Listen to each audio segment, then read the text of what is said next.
Assalamualaikum warahmatullahi wabarakatuh. Kembali lagi di channel Guru Saham di video analisa sinyal forex untuk Selasa 30 Agustus 2022.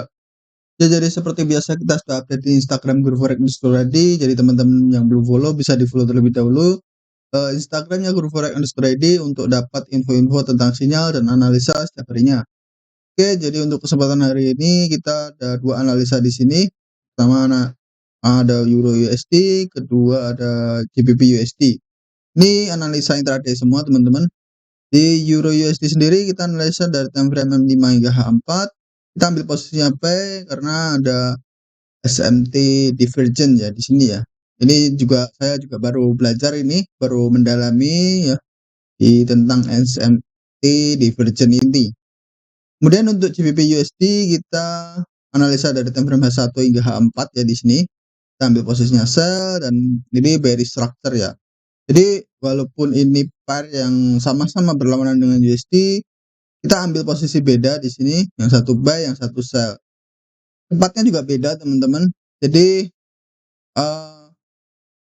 kalau yang di Euro USD ini lebih dekat, kalau di GBP USD lebih jauh ya. Jadi kira-kira seperti itu teman-teman. Nanti saya jelaskan lagi di waktu penjelasan di pairnya. Oke, di sini untuk Euro USD kita pay limit di 0.99743, kemudian stop loss di 0.99627, TP di 1.01391. Untuk resiko loss per 0,01 lotnya sekitar 1,16 dolar. Kemudian risk and reward 1:14 dan expired sampai 8 September 2022. Kemudian untuk GBP USD kita sell limit di 1.18665 dan stop lossnya di 1.18999 dan TP di 1.16485. Kemudian untuk resiko loss per 0,01 lotnya sekitar 3,34 dolar. Risk and reward 1/6 dan expirednya sampai 2 September 2022. Oke, jadi seperti biasa yang saya ingatkan selalu, untuk gunakan resiko 1% dari modal ya teman-teman ya. Jadi jangan gunakan resiko lebih dari 1% dari modal ya. Jadi misal teman-teman modalnya itu 1.000 ya, ya berarti resiko maksimal 10 dolar gitu. Resiko itu 1% dari modal. Kalau teman-teman modalnya 500, berarti resiko maksimal 5 dolar gitu. Kalau modalnya 200, resiko maksimal ya 2 dolar gitu. Jadi kurang lebih seperti itu. Terus untuk kita bisa, kan ini kan panjang ya risk and rewardnya ya. Jadi 1/14, 1/6. Jadi biar aman, kita enaknya kita bisa lakukan TP parsial atau partial profit taking. TP parsial atau partial profit taking itu kita bisa lakukan ketika harga sudah running di risk and reward 1/1 ya. 1/1 ya. Berarti kalau di sini kan maksudnya 1/1 itu ini kan 1/14 ya. 1/1 itu kan di sini jarak antara entry dan stop loss itu sekitar 11 pips ya. Sekitar 11 pips. Berarti kan di sini kan resikonya 1,16 dolar ya. Berarti kalau kita sudah running profit 11 pips ya kira-kira ya, 11 atau 12 pips ya. Kita bisa lakukan TP parsial. TP parsial itu kita close sebagian dari posisi lot kita. Misal kita opennya 0,05 atau 0,06. Kita close 0,02 atau 0,03 dulu gitu. Jadi kita close bagian, terus bagiannya kita hold sampai TP gitu. Nah di sini kan 1/14 itu berarti jarak antara entry ke stop loss itu kan 1 ya maksudnya. Dan di sini kan jarak entry ke stop loss itu sekitar 11 pips. Kemudian jarak entry ke TP cukup jauh 14 ya. Berarti 14 kali 11 pips ya. Kurang lebih sekitar 11 kali 14 ya. Ya hampir sekitar 1000 pips lebih ya. 100 pips lebih ya. Jadi kurang lebih seperti itu. Kemudian di sini juga sama, di sini desain reward 1/6 berarti jaraknya itu antara entry dengan TP itu 6 kali jarak SL. Terus untuk mengurangi resiko, nah tadi kan untuk mengamankan keuntungan ya, mengamankan keuntungan itu jadi yang udah biru kita TP parsial. Terus untuk mengurangi resiko kita bisa pindahin stop loss-nya ini di entry. Jadi stop loss yang tadinya itu berada dengan jarak 11 pips di sini, berarti kita pindahin ke entry. Jadi kita edit, kita adjust, kita pindahin ke entry. Jadi ketika berbalik arah ya tidak sesuai dengan analisa, terus berbalik arah, terus menyentuh stop loss-nya yang udah dipindah di entry tadi, itu kita tidak loss. Jadi ketika berbalik arah kan stop loss tersentuh kan di entry, berarti posisi saat close posisinya di entry di stop loss itu kan berada di entry ya, berarti kan kita tidak loss gitu. Jadi kurang lebih seperti itu ya penjelasannya. Terus untuk analisanya bisa swipe kanan aja di sini. Di sini ada Euro USD lebih tepatnya di time frame H1, kemudian di sini ada GBP USD di time frame H1 juga. Oke, jangan lupa like terlebih dahulu, terus kita bahas satu persatu dari Euro USD terlebih dahulu.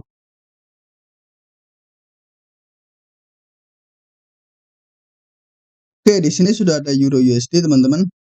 Nah, kalau Euro USD ini kalau kita perhatikan dia rebound ya dia di sini ya. Dia masuk di HTF demand di sini. Sini adalah HTF demand ya. Ini dari mana HTF demand-nya, dan di sini juga ada HTF demand juga di sini. Karena di sini adalah low all time low-nya selama 20 tahun ya kira-kira ya. Nah, jadi ini titik low terendah selama 20 tahun ya. Oke, berarti ini HTF-nya di mana? Nah, ini kita pindah ke weekly dulu. Kita pindah ke weekly dulu. Nah, di sini kan kelihatan ya teman-teman ya. Nah, di sini lebih tepatnya tahun ya November 2002 dan di sini ada Agustus 2002. Jadi sekitar 20 tahun yang lalu ya. Ini adalah demand yang terbentuk 20 tahun yang lalu. Di sini adalah demand yang pertama yang sekarang saat ini rebound. Kemudian di sini juga ada demand yang kedua yang belum tersentuh juga. Jadi kemungkinan harga bisa saja untuk rebound di sini. Tapi kalau di sini dia gagal rebound, kemungkinan dia akan kembali lagi turun masuk ke demand yang satunya. Di sini kemungkinan akan bisa rebound juga. Tapi kalau kedua demand ini tertembus ya, harga masih berpotensi juga untuk turun masuk ke low-nya 98 atau tahun 2000 gitu. Ya, tahun 2001 di sini ya.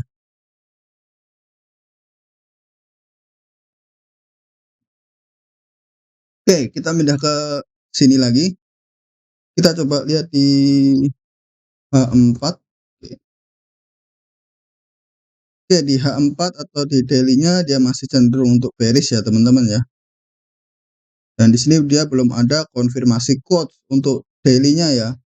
Kita lihat cek daily. Nah, di sini dia belum ada konfirmasi quotes atau change of character. Jadi untuk daily-nya dia belum ada konfirmasi untuk bullish ya. Berarti kita tidak bisa ambil buy dengan TP panjang seperti ini ya. Jadi TP paling wajar ya di sini. Gitu. Makanya kita buy dengan TP pendek gitu. Nah, terus di sini kalau dia sudah seperti ini misal, nah ini kan berarti dia sudah break dari lower hack-nya ya sebelumnya, udah break dari lower hack sebelumnya. Kemudian dia akan koreksi terlebih dahulu, lebih tepatnya koreksi terlebih dahulu baru kita bisa ambil posisi buy. Tentunya kita juga cari faktor-faktor lain tempat untuk buy, misal di area OTE, misal ada area order block, misal dia sudah tembus liquidity juga. Jadi kita lihat nanti lagi wait and see dulu. Kalau dia sudah berhasil break lower high di sini, nah kita bisa ambil posisi buy saat dia koreksi. Kemudian dia akan tetap menuju kenaikan yang high sebelumnya di sini di 1.2. Itu titik tertingginya saat ini, dan di sini ada FVG juga ya pastinya ya. Ada FVG daily ini jelas banget.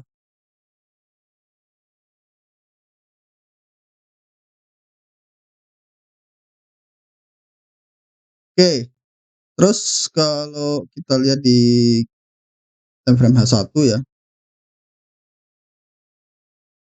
Di time frame H1 sendiri, kalau kita perhatikan dia masih kuat, masih belum patah gitu. Struktur bullish-nya belum patah ya. Nah, di sini ada lower lower low, lower high, lower low, kemudian harga break jadi higher high, higher low, higher high. Mungkin ini jadi higher low ya. Jadi higher low, tetapi di sini lebih sifatnya jadi area liquidity ya. Jadi higher low yang kita pakai yang di sini gitu. Karena ini jadi area liquidity gitu. Nah, di sini terbentuk dari 3 low ya. 3 swing low. Berarti di sini adalah higher high-nya. Kemudian harga koreksi tembus area liquidity, kembali ke area demand sebelumnya atau di higher low sebelumnya.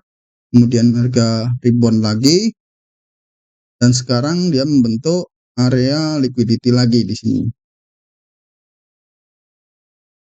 Nah, di sini ada area liquidity lagi. Kalau kita perhatikan ya. Oke.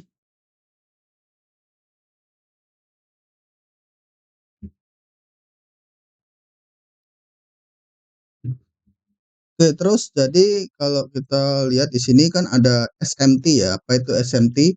Apa itu tadi SMT divergent? Nah, SMT divergent ini kalau kita bandingkan dengan DXY seperti ini. Nah, di sini kan dia naik ya. Di sini polanya itu ini dolar indeks ya. Jadi ini dolar indeks. Jadi kalau dia naik, semua pair yang berlawanan dengan dolar akan turun gitu. Jadi kalau dolar naik, semua yang berlawanan dengan dolar akan turun. Di sini kan dolar naik ya. Dolar naik, dia membuat higher high di sini. Dia membuat higher high. Nah, terus kalau di Euro USD, dia tidak membuat lower low. Ini adalah lower low terakhir. Dan kemarin saat penurunan dia tidak membuat lower low, atau dia tidak tembus dari lower low sebelumnya ya, atau swing low sebelumnya ya, belum tembus di sini ya. Berarti di sini berarti menandakan seseorang atau market maker ya, market maker sedang akumulasi di euro, lebih tepatnya ya. Dia akumulasi di sini dan distribusi di dolar indeks ya. Nah, di sini. Jadi ini menandakan adanya suatu distribusi dan akumulasi ya dari market maker ya. Oke, jadi di sini kecenderungan untuk euro lebih masih bullish ya. Terus di sini berarti kita bisa ambil posisi buy gitu. Ya, entah terlebih dari karena SMT-nya, tapi yang jelas di sini market structure-nya untuk Euro USD dia masih bagus, belum patah ya, belum ada quotes untuk pembalikan arah atau change of character di sini. Jadi masih bisa kita untuk ambil posisi buy gitu. Sebelumnya kita juga ambil posisi buy di sini saat saya share di grup ya. Kita ambil posisi buy di area demand di sini. Dan sekarang dia membentuk area liquidity lagi di sini. Kita coba ambil posisi buy, lebih tepatnya kita ambil di time frame M10 ya. Di time frame M10 kita pakai satu candle ini teman-teman. Satu kali ukuran candle di bawah liquidity. Kan ini ada area order block ya. Candle bullish terakhir sebelum dia break up structure di sini. Ini kan ada break up structure. Ini ada break up structure, dan kemudian dia break up structure lagi di sini. Nah, berarti dia parketnya masih bagus ya. Sini dia sudah break up structure, dan di sini ada area liquidity-nya. Maksud saya di sini area liquidity-nya, dan di sini ada area order block-nya. Nah, kita pakai range-nya di satu kali ukuran candle aja.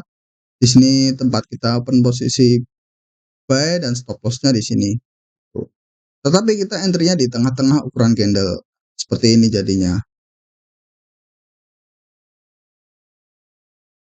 Dan di sini juga ada RFVG juga ya, ada fair value gap juga di sini. Jadi kemungkinan harga akan menutupi penuh, ada fair value gap di sini. Ini baru tersentuh setengah ya. Kemudian harga akan kembali menutupi penuh area RFVG ini. Kemudian ambil liquidity-nya juga, ambil liquidity, kemudian orang-orang akan ambil posisi buy di sini. Buy di sini dan stop loss di sini. Makanya ini yang dinamakan area liquidity.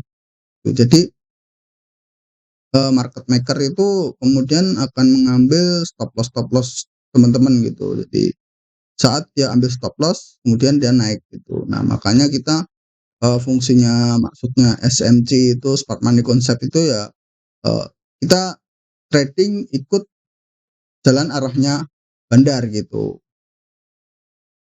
Oke, di sini kita ambil posisinya di bawah liquidity ya untuk entry-nya. Terus untuk TP kita pakai di FVG, ini ada FVG. FVG yang terbentuk di time frame H1 ya. Di sini ada H1, di sini ada area supply juga. Tuh, tapi kita ambil TP-nya di area FVG aja. Oke, kurang lebih seperti itu untuk Euro USD. Next, kita lanjut ke GBP USD. Untuk GBP USD, nah tadi bedanya kalau di Euro USD dia belum break lower low di sini ya, dia belum break lower low di sini. Tetapi kalau di GBP USD dia sudah break. Ini lower low yang sama yang seperti Euro dan di sini dia sudah break.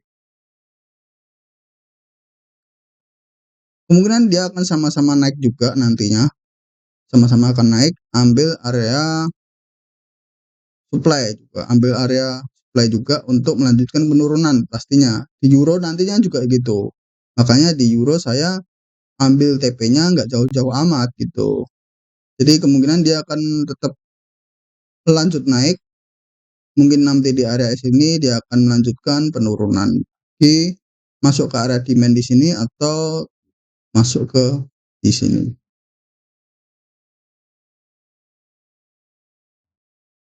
Di GBP USD kita pakai TP, maksudnya kita entry sell-nya juga tidak jauh-jauh banget. Kita pakai entry-nya di news-nya Powell kemarin. Di sini ada area order block. Di area order block H1 ini kita pakai 1 kali ukuran candle. Jadi ini letak jarak antara sell dan stop loss-nya, terus kita entry di tengah-tengah. Nah, kurang lebih seperti itu. Ini marketnya udah break up structure ya. Jadi udah break up structure, udah jelas di sini di daily juga break up structure. Nah, di sini jadi di time frame tingginya bearish, time frame rendahnya juga bearish gitu. Jadi cocok lah, ini udah bagus sih sebenarnya. Kita tinggal follow the trend aja. Sebenarnya ini ada target untuk sampai sini ya, tapi kita pakai low di sini saja karena barangkali dia cuma tembus ke sini terus naik. Jadi kita pakainya yang di sini saja. Kemudian di sini nanti dia akan mencoba untuk, nah di sini kan ada area liquidity ya. Ada area liquidity yang terbentuk sama seperti di Euro tadi.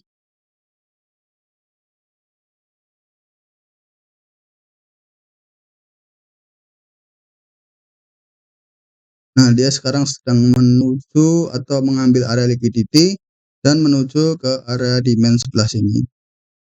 Kemungkinan nanti dia akan mencoba untuk naik lagi, naik dulu, ambil area supply, baru melanjutkan penurunan. Masuk ke HTF demand-nya. Ini HTF demand juga saya ambil dari time frame tinggi seperti weekly.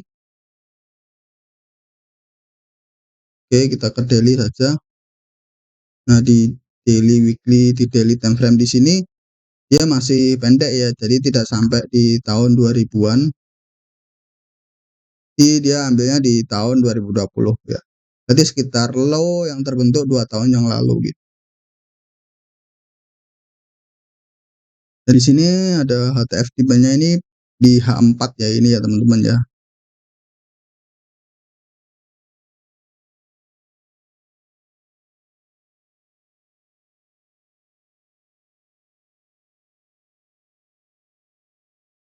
Oke, jadi kemungkinan seperti itu. Nah, di sini kan ada mapping kita minggu ini ya, kemudian dia akan turun dulu masuk ke sini, kemudian mungkin minggu depan dia akan mencoba ada area rebound ya.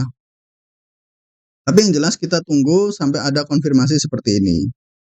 Itu di time frame tingginya seperti daily H4 itu wajib ada konfirmasi seperti ini. Dia membuat low, kemudian ada lower low, jadi ada break structure ya. Kemudian ada break di sini, break lower high menjadi higher high ya. Kemudian dia koreksi jadi higher low. Kemudian kita bisa ambil posisi buy di sini saat di time frame rendahnya seperti M1, M5, M15. Di time frame rendahnya pun juga harus ada konfirmasi seperti ini gitu. Terus kita bisa ambil posisi buy di sini dan TP di sini. Karena di sini masih ada masih fresh banget nih area supply-nya. Di sini juga ada area liquidity yang belum tertembus. Jadi harga masih berpotensi untuk menembus area liquidity di sini. Jadi kurang lebih seperti itu teman-teman untuk analisa sinyal forex di video kali ini. Terima kasih sudah menonton. Semoga bermanfaat dengan video ini. Yang udah profit pertahankan, yang masih loss terus belajar. Pertahankan risk manajemennya karena itu adalah kunci untuk profit konsisten jangka panjang ya. Tanpa risk manajemennya, tanpa money manajemennya, lebih selalu utamakan resiko itu maksimal 1% dari modal ya. Jangan lebih dari 1% modal. Oke, so ikuti terus analisa sinyal forex di video-video selanjutnya. Jadi jangan lupa subscribe agar tidak ketinggalan update video-video berikutnya. Yang punya pendapat lain bisa tulis di kolom komentar. Jangan lupa like, share, and subscribe ya. Oke. Wassalamualaikum warahmatullahi wabarakatuh.